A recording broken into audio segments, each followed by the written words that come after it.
mean, you might think it's kind of perverse to be discussing with a 3,000 person audience, but it's not, because if you pay attention to the audience, they're constantly, and the individuals in the audience, they're constantly providing feedback. So it's a discussion as far as I'm concerned.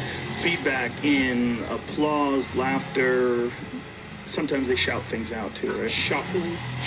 Yeah, well, really what you want, if you're on track, if you're where you should be, then it's dead silent and everyone's focused and listening.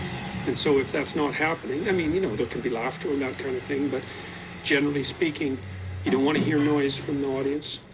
So if you're pursuing a complicated topic and you're paying attention, and I'm always looking at individual people in the audience, in the first few rows, because that's all I can see because of the lights, and I'm trying to make sure that everyone's on track with the talk. And there's people gesture with their face, and they gesture with their eyes, and they shake their head, and they nod, and there's lots of things to pick up. And if you're not speaking with notes, you can really pay attention to the audience, and then you know if you're in the dialogue, and that's where everyone wants to be.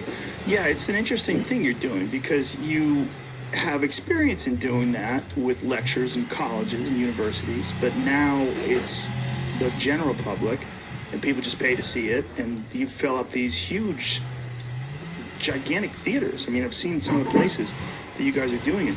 You and Sam just got done doing one in Vancouver. These huge places. Did two. That's right. Yeah, back to back. And so it was about 5 hours of intense discussion over 2 days. And, we were supposed to talk for an hour each night and then go to Q&A. But we asked the audience, Brett Weinstein, who was moderating, asked the audience if they wanted to go to Q&A or continue the discussion. And, the response from the crowd was definitely continue the discussion. And so we ended up talking for about 2.5 hours each night.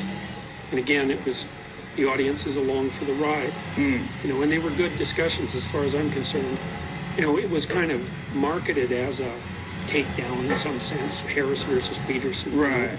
But the discussion itself was an attempt on Sam's part and my part to further our thinking about the topic and to bring everyone along for the ride, for the journey, so to speak.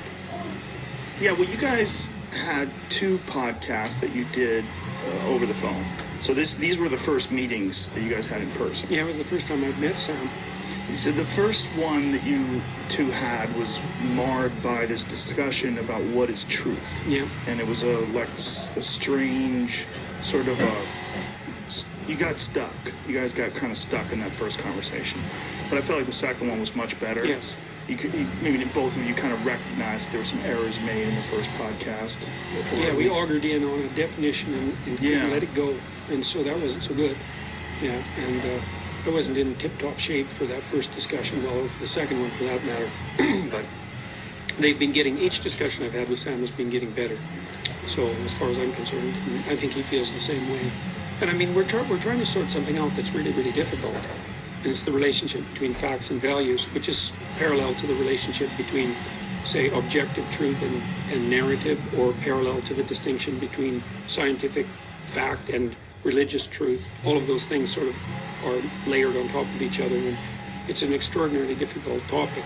And so it's not surprising that it's taking all of this discussion to even vaguely get it straight. It's been a central bone of contention among philosophers for